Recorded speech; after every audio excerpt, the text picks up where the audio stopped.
you today? All right, what you got there? Got an old vintage scale here. Oh, wow. Today I got one of the coolest scales I've ever seen. It looked like it could be 100 years old, and it was in amazing condition. Where'd you get this scale? There's a farm that I used to pass by every day, and one day the doors were open. And so I stopped in and met a really eccentric old guy, and I picked this up out of the corner, and it was just the case that drew me to it at the very least. What the heck do you do with this thing? I mean, what do you weigh? I think it was used for mineral scale or gold scale in the past. It's very sensitive from what I know. It weighs down to like 100th of a milligram. Really? How does this work? We can give it a try, maybe put a couple of coins on it just to show that it still functions. See what we got. Sean wanted to show me how accurate it was, but I'm not sure throwing a little loose change on it is going to do the trick. You really don't know how to operate this properly, do you, Sean? No, not really. I more or less just display it in my home as a conversation piece. Big surprise. What do you do with all this? Well, this, I think, held the counterweights and stuff. Oh, wow. These are tiny little weights. I was going to say, the one you got in your hand, was it 200 milligrams? I think the larger ones would have also been housed in here, and those aren't missing. A serious collector will want the whole package. Missing parts means lower bids. So what are you looking to get out of this, Sean? I only paid $100 for it, and the only reason I'm really selling it is I opened a Jimmy Chicago style hot dogs in Helen. Dang. But I need more equipment, so thinking like $300. You want to triple your money on this? Yeah. If I can get about $300 for the scale, I can buy the commercial hot dog roller I've been looking at.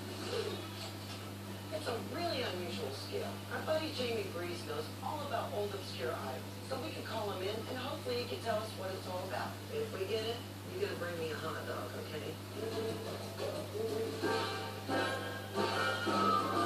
Jamie, how are you? I'm great, how are you? Okay. We called in Jamie Breeze to check out the old scale that came in. It's the sort of thing our British buddy knows all about. Have you any idea about age? I don't. The seller told me... How young are you? How young am I? Young enough.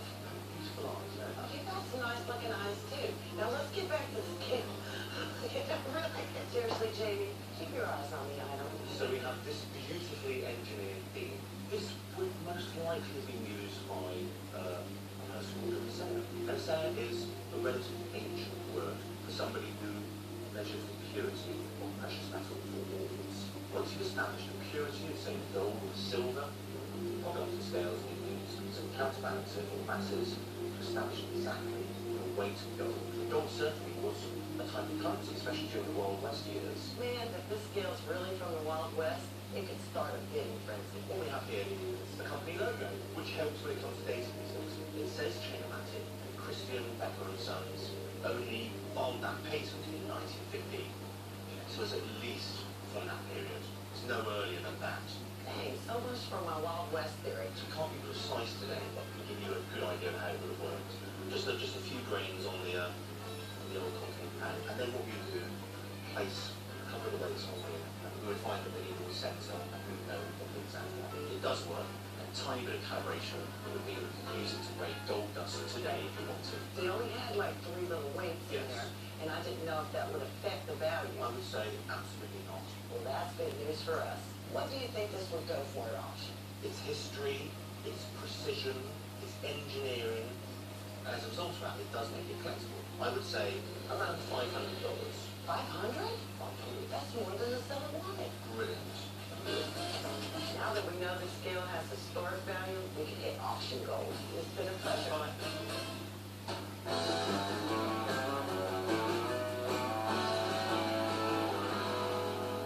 Hey, buddy, Rick Fairless. Dude, what a pleasure. Jeff from Allstate hooked me up with Rick Fairless, the designer they brought in to create the custom bike. Who better to fill me on the details and give me a sense of its value? How did you get involved? Well, they called me and they asked me if I could build a bike promoting motorcycle safety awareness. Right. And they told me about the one campaign. The basic object was to build something that's really crazy, really wild, and really grabs your attention. Well, I'm a child of the 60s. I like the bright colors, and I specialize in that. I've been called the Jerry Garcia of the motorcycle industry, and I love that.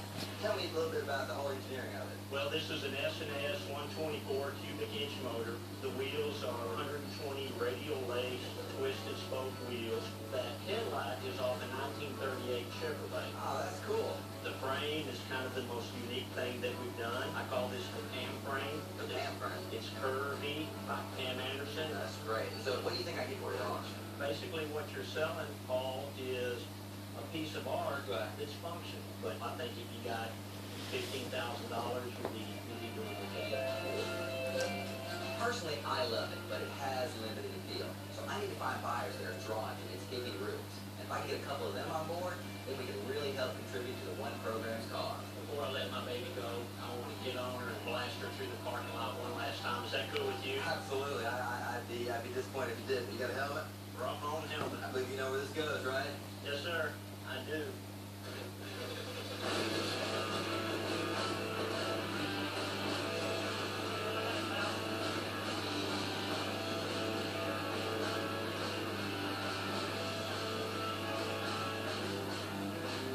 Normally, I drive just about any vehicle we get in. This bike is in a league of its own, and I think I can appreciate it without actually taking it for a ride.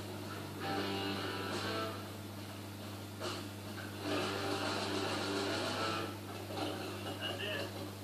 You gonna miss her? I miss her already. She's not even gone yet. Oh my God, you break my heart. I promise you'll go to a good home. I hate to see her go, but for the good cause that it's going to raise motorcycle safety awareness, it's worth it.